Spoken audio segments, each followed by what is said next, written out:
In 1984, Southern humorist and author Louis Grizzard published a book titled Elvis is Dead and I Don't Feel So Good Myself. It wasn't a book about mortality and morbidity, but about how he saw the changing Southern traditions and cultures impacting life. It didn't make him feel good that those things were being lost. Today, we're having to do things we never expected we would have to do. And it's not happening slowly over time, it happened overnight. We're having to adapt to do things and engage with our clients in ways we never thought we would have to do. Hi, I'm Jeff Cobb with Cannon Financial Institute, and today I'd like to share with you some insights, some ideas, some things that I think might help you continue to maintain your relationship, even build upon it, to ensure your clients recognize the value that they have by working with you. Let me share with you our agenda for today. There are 5 things that we're going to discuss. Number 1, our commitment to serve. Number 2, behavioral bias and how it impacts us. Number 3, communication skills. Number 4, the efficiency review for risk management. And number 5, the P.E.R.I.L analysis. When it comes to our commitment to serve, other than proximity, nothing has changed. We still want to be our clients' advisors. We still want to proactively share information that would be of value to them. I'm sure you've likely had a lot of conversations around investment portfolios up to this point in time. If you have not yet, please look for the webinar from my colleague Linda Eaton to help you with that discussion. There'll also be future webinars from Daniel Smith, from Larry Divers, from David Bell around specific issues. But that said, that proactive communication is one of the hallmarks of why they've chosen to work with you. Also, I know you spend a great deal of time, energy, and effort building and deserving your clients' trust. But remember, that trust requires of you to continue doing what you've done. Continue to display the integrity that you've displayed over time. Do what you say you're going to do. Continue to show the competency of what you know and how you understand how everything should work. And finally, remember how important compassion is. Listen to what your clients have to say. Ask more questions and ask them to share more information. When it comes to behavioral bias, recognize that people receive information and, quite frankly, you share it with these biases in mind. There are 3 that you should be aware of. Number 1, recency bias. Whatever's happened most recently impacts the way I receive and think about the information I get today. As we well know, there's been a lot of things happening recently. Preempt and understand the way that might impact the way they get the information that you have to share. The second bias is confirmation bias. I'm looking for things to confirm what I know. Now, sometimes we don't know what might be a confirmation that the client's looking to confirm, but that said, be prepared for and understand how that might impact the way that you share information.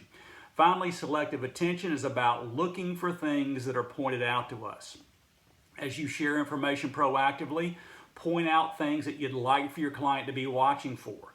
Be aware that those types of things are things you can follow up with on your subsequent conversations. And we'll talk a little bit more about that later on. Communication skills are always important. And remember, we communicate visually, vocally, and verbally. Some studies show that as little as 7% of our message actually comes from the words that we use. That nonverbal communication is extremely important. Unfortunately, when we're on the phone, we can't use as much nonverbal communication as we could otherwise. So in order to be very clear, we need to utilize 2 techniques to help us connect well. The first is called numeric framing.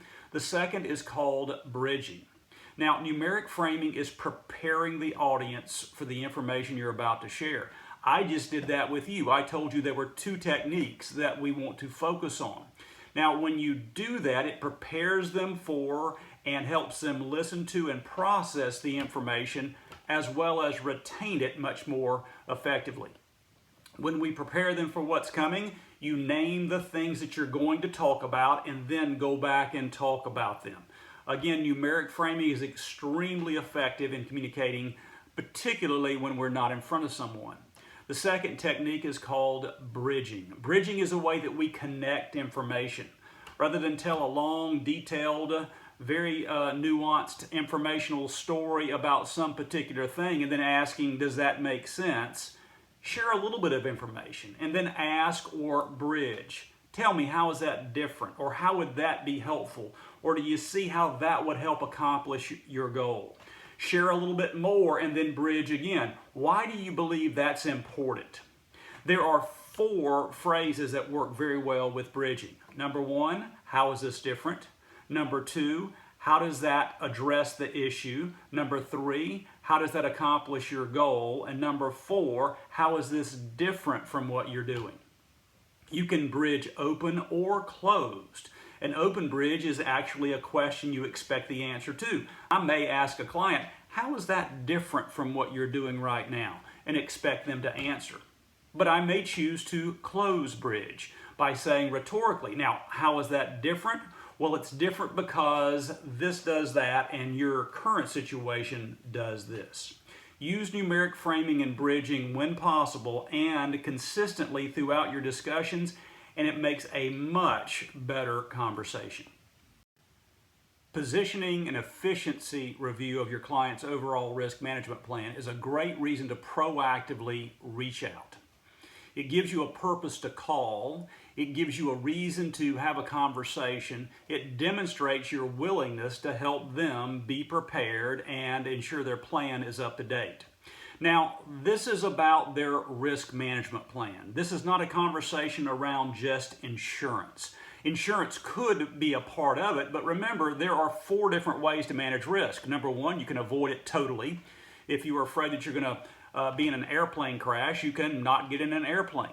Number 2, you can accept the risk. Recognizing you need to get from A to B, you have to fly, so therefore you accept the risk. You could transfer the risk, that's the insurance piece, or you could choose to self-insure. We know that many times self-insure is a great alternative based upon our client's goals. But the risk management review efficiency study is ensuring that the current plan is in line with our client's current goals. When we position it as an efficiency review of that plan, it becomes less of a product conversation, which quite frankly, recency bias or confirmation bias might indicate to the client that somebody's trying to sell them something, and much more of an economic conversation. It's about ensuring that everything is coordinated and in line with their current plans. The efficiency study for the risk management plan works something like this.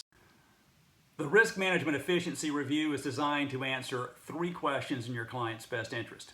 Number 1, is their current plan adequate? Number 2, is their current plan appropriate? And number 3, is their current plan cost effective?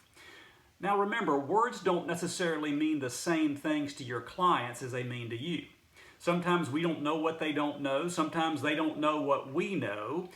It's really important to tell them something and then tell them what you said.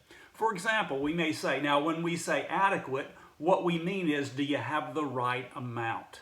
And then use an example. Sometimes we find clients have coverage they no longer need. We can reposition those assets in a much more favorable way based upon their current goals. When we say, is it appropriate? Here we actually mean 2 things. Number 1, is it the right kind of coverage? And number 2, is it structured properly? Now, when we talk about the right kind, we know that just because something might have been the right kind initially or when it was taken out, it doesn't mean it's the right kind today. We want to make sure that everything is aligned with current goals. When it comes to structure, we know that ownership and designations are truly important to make sure that goals are ultimately fulfilled.